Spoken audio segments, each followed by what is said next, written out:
Hey everybody, back with another video. Had the games on actually last night.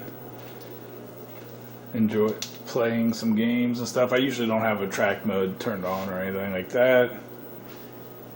Actually, I'm thinking about getting rid of eyes and jump bug, but I don't know, I haven't decided yet. The monitors just look so good. I mean, the games have been rock solid since I've fixed them and brought them down, but anyway, that's not what this video is about. I have one non-working board on Missile Command that has a bad map error. I had bought an extra one, fixed it, posted a video on it. I'll link to it. This was my mean green Missile Command here, and then I start seeing this weird crap like this last night. So I put in the Braze kit because I had the original ROMs in there, so I put in the Braze kit and for the extra diagnostics. And let's see what it says. It says RAM okay, ROM okay, bad map FF. And then high score save, bank, pokies, fine. And if you power it off and then power back on, let's see what we get here.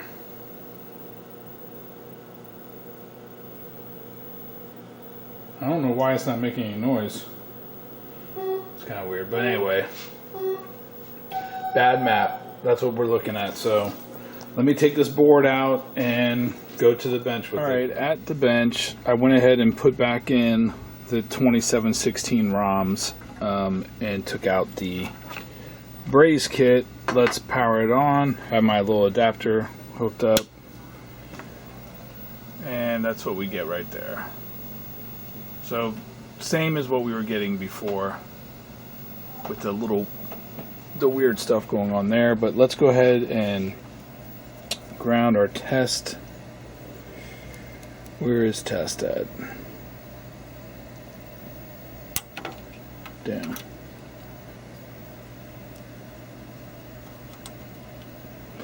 Alright, there's our test. And it says bad ROM, map okay, RAM okay.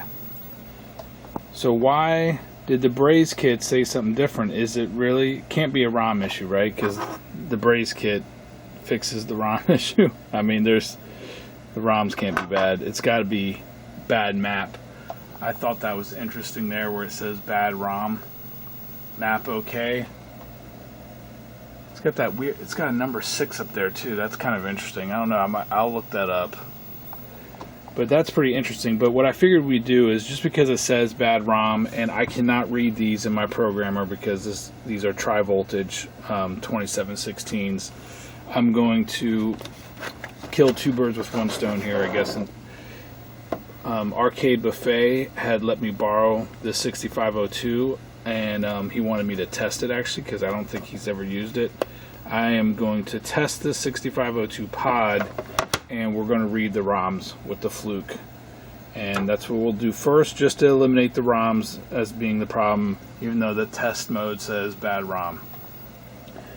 And I might check to see if there's beeps for that. I don't know if there is or not. If there's beeps for that. I have this pod hooked up, and one thing is, I was messing with some cables in a previous video. This cable here has the interweaved, it's like it's an 80 pin cable with interweaved ground pairs. But anyway, let's do a bus test. Alright, looks good. I'm going to hit stop, and I'm going to unplug that and plug that back, plug that in. Alright, got our first error here. I was reading from 06F0 to 3FF, and got a problem, which is interesting. And it's not clearing, so I'm looping it, and basically at 2000 I'm getting an error at memory location 2000.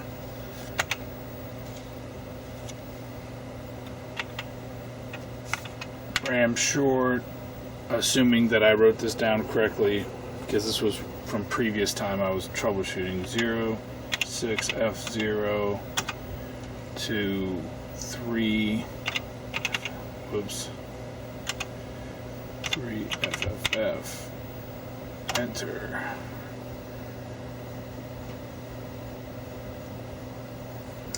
This time I'm using this little thing here, but it could be the fluke. I mean, it could be that, you know, this pod or the cable is suspect or something else. But I wouldn't expect it to be consistent at the same spot. So that to me is interesting.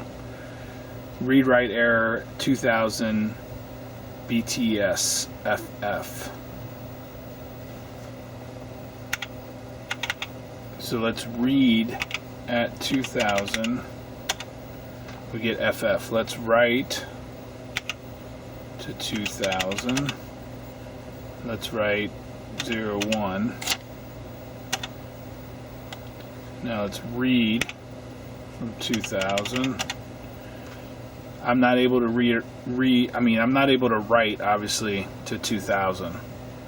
So that's interesting to me. Let me think about that a little bit, and also I'm going to look at the ROMs. So I'm just to prove that I can read all these ROMs. Before I did that, I just did a RAM short 3000 to 3FFF. I have to figure out how much address space that is, how many bytes that is, but it does say in the missile command memory map 06F0 to 3FFF. These 4116 RAM are all of the RAM for the missile command. So, and I would expect that. Anyway, I don't know if one of these is bad or not, but the fact that I can read to some of the memory, the address space, the RAM address space, and not others, makes me think that maybe it is a specific RAM chip, or it could be the enable for that specific RAM chip. I'm not sure. I'm going to look into that though. I just wanted to mention that real quick. That was interesting. I'm sure there's a mathematical way I can probably try to figure out like which address space is for which RAM is addressed by which address space or something. I don't know. Or they're probably in pairs or something. Who knows? All right. Be right back. So anyway, I'm going ahead and reading the ROMs. I'm doing some research and stuff like that. I have the schematics open and everything, but like this guy's website, arcaderestoration.com, because you can come right here. He has all the MAME files downloaded, and it has the Fluke signatures, if you can see that. And Missile Command or MAME doesn't actually publish what the address space is for the 2716s, but if you go to this here, it'll say at arcaderestoration.com, it'll give you the MAME map. You could also just go look at the MAME driver, but it says 5000 to 57FF is H1, and so this is the memory address space for the ROMs, but it's 2732s, or the length is 2048 versus 1024.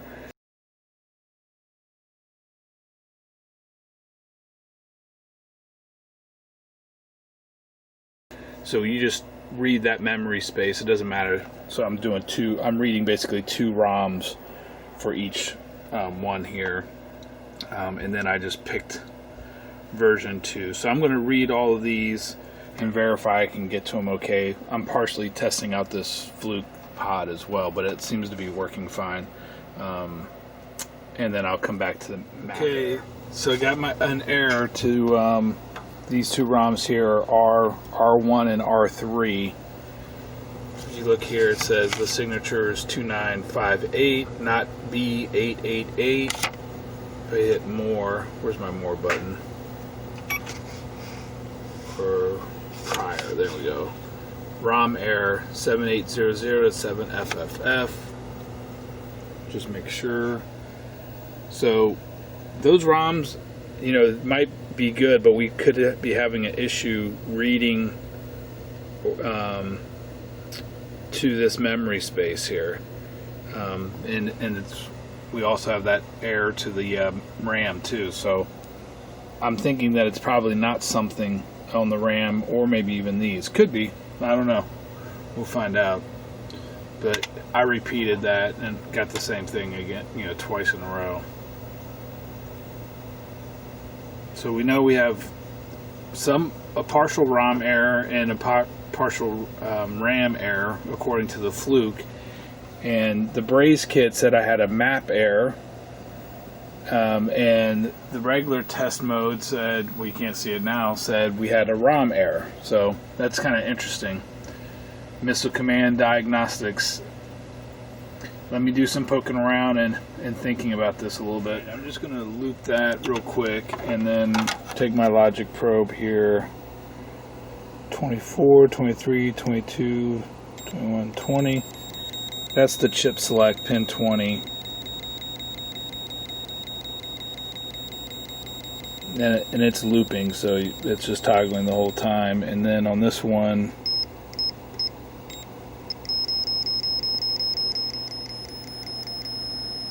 that's probably when it gets an error.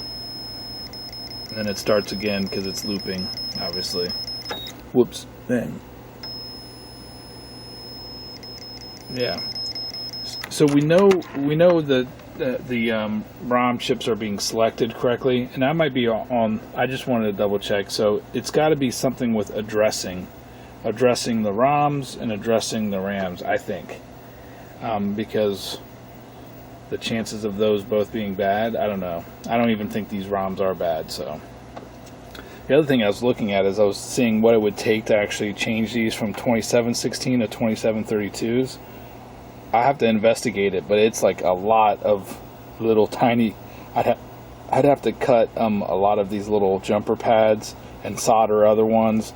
I'd have to do that for multiple chip selects and do it for the 5 volts and stuff and the -5, etc. So I don't think I'm going to do it. I'm going to try to see if I can get these working.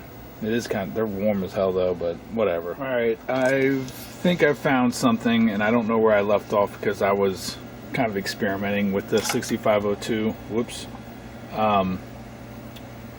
It was failing, obviously, that RAM test, and then I put on my other board on. I was running tests and stuff like that, whatever. So I went back to my signature analysis. Somebody on Clove had done some signatures and I had updated them. I need to document them and make it a guide and stuff, or improve his guide. But anyway, I was checking this. Oh shit, where am I at? I was checking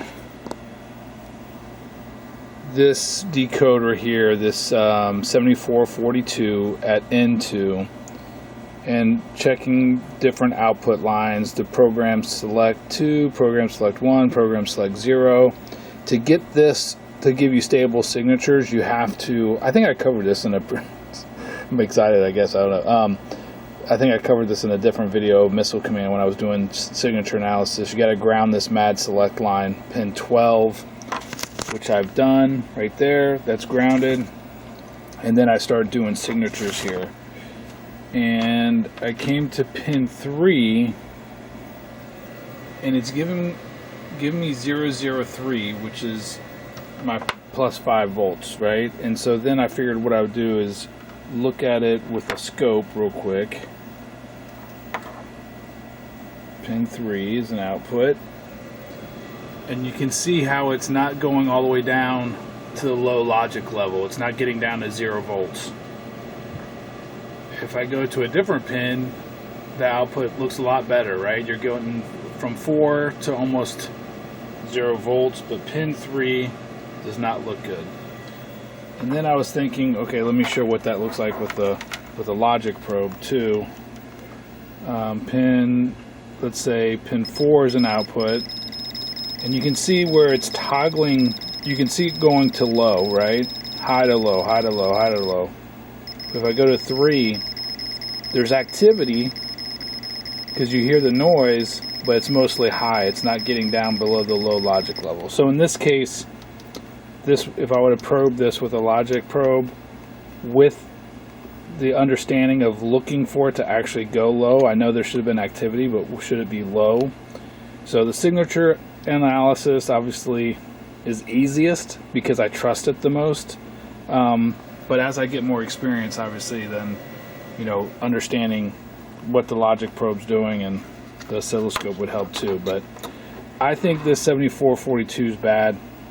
I'm going to try to, maybe I'll try to piggyback a chip first, or actually I can put the logic comparator on too. 7442. I have it plugged in here, and this is a 7442, and I have a LS 7442, I think, or no, this is a 74 HCT 42, so it should be okay. Alright, I piggybacked it right there instead of messing around. Bam! That looks like our problem. It totally fixed it. That's awesome. I'm not even going to put the logic comparator on it. I know it's bad, so that's the issue. Alright, 7442. We'll fix that up real quick. Okay, I have that socketed with a 74 HCT Hector Charlie Tango 74 Hector Charlie Tango 74. Sometimes, depending, there was a thread on Clove actually about this recently. You know, some of the older chips, the 7442s, the non-LS versions, are higher power. They have a better fan out and stuff like that. But usually these HCTs are fine. But that's why I socket these chips, is because you never know. Like, maybe this starts to flake out and I need to put a regular 7442 in there. That's a good reason why you want to maybe socket something instead of just soldering it in. But anyway, the nice thing is, let's do a bus test. Stop. Let's do setup. More. No. Bus test. We're good. Run unit under test. And with this pod here, 6502, I'm not going to do another video about the reproduction pod, but obviously it's running on with the original 6502 pod. I'm almost tempted to hook up my reproduction pod just to see if it would work the same. I think it will, but I don't know. I have another board actually that I need to fix, my original Missile Command board, but it seems to be working. But I think for completeness sake, let's do a RAM short at 06 F0 through, oh crap,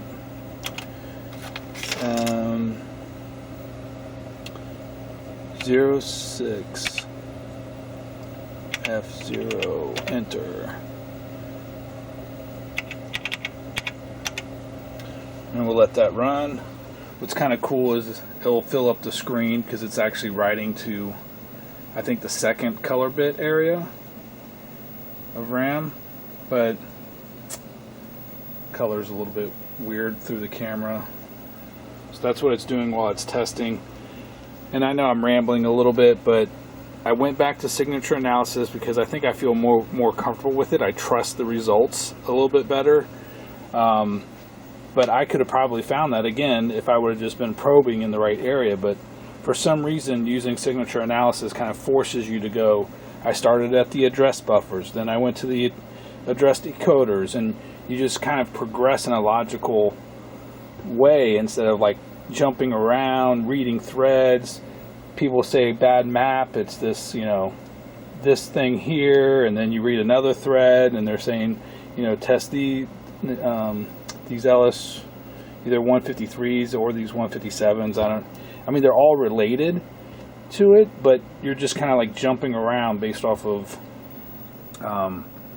you know, what you're reading and stuff. I probably spent like an hour reading things and probing around and using the logic comparator. I didn't film that, just checking some of these and just guessing instead of breaking out the signature analyzer, going straight from the CPU to the address buffers, which are right here, I think. No, right there.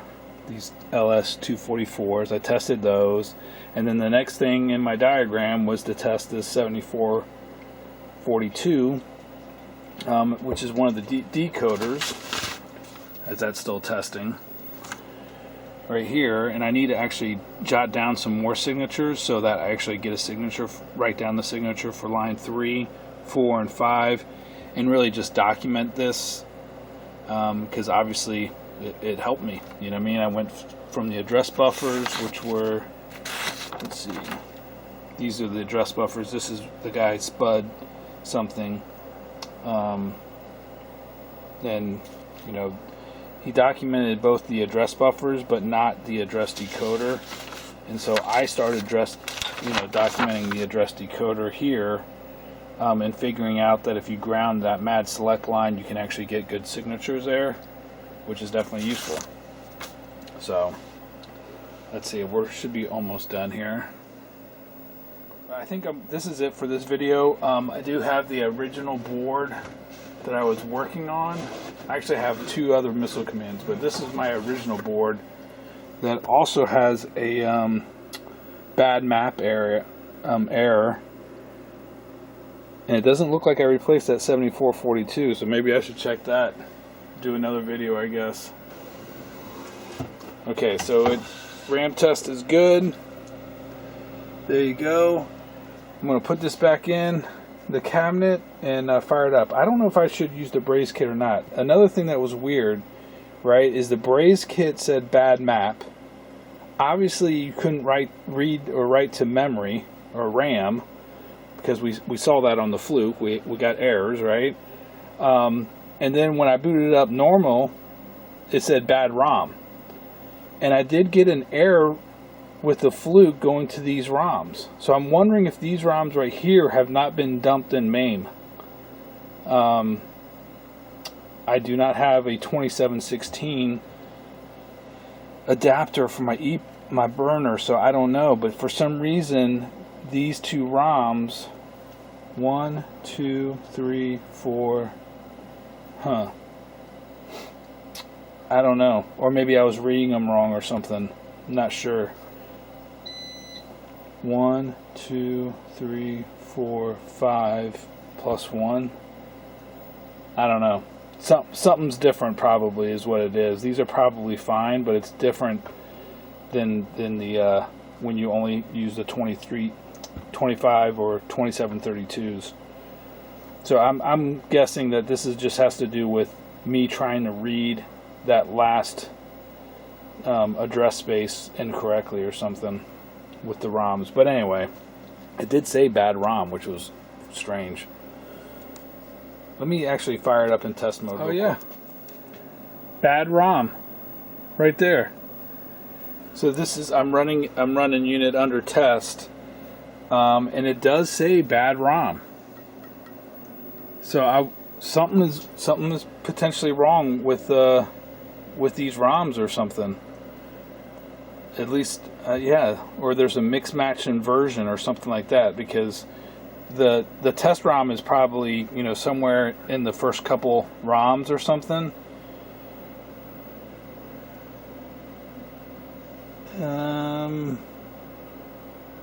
Interesting. I don't know. Something's going on though. I mean, it says bad ROM, so whatever the checksum it's getting from these ROMs is not matching what the test ROM is saying either. So, alright, I was calling these 2716s. These are 2708s. My apologies there. 2716s. The normal Intel ones are not tri-voltage. You have to, the Texas Instrument 2716 is tri-voltage, but not normal Intel 2716s. But anyway, I'm gonna have to save that mystery, what's going on with that R chip here, for another day. Went ahead and put my braze kit in and be done with it, right? It's better for me to have the braze kit in anyway, and I'll come back and do a different video on fixing the other boards, and maybe eventually if I get an adapter from my programmer for tri-voltage, I can I'll figure out that mystery there. That's it. Let me power. It's working, obviously. So board fixed, one chip, 7442. Right. I'm not going to actually play a game, but it's back in the cabinet here. It looks to be working put it in test mode.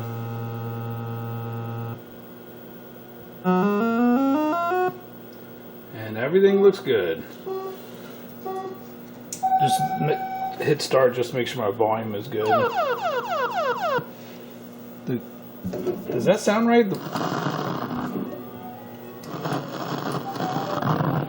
I don't know if my sound is good though.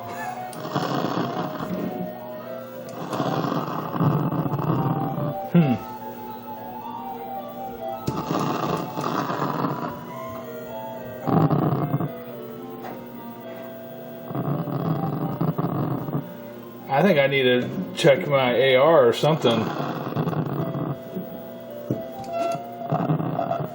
Yeah, something doesn't sound right with my volume pot or something.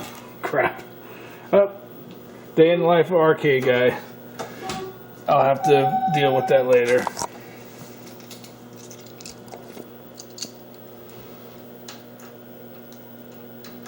But I figured I'd do a quick walk around the basement real quick. Nothing's really changed so far. Just the normal stuff's in here. Gore, Spy Hunter. Played some Junior Pac-Man. Got a high score on Jump Bug right there. And also set up my high score on... no, I didn't actually. I thought I did. I was going to show Tempest is down. Got my Scramble, my Williams Row. And one of the new things that I added is this thing right here. I still need to do some work on it, but this is a pretty fun game.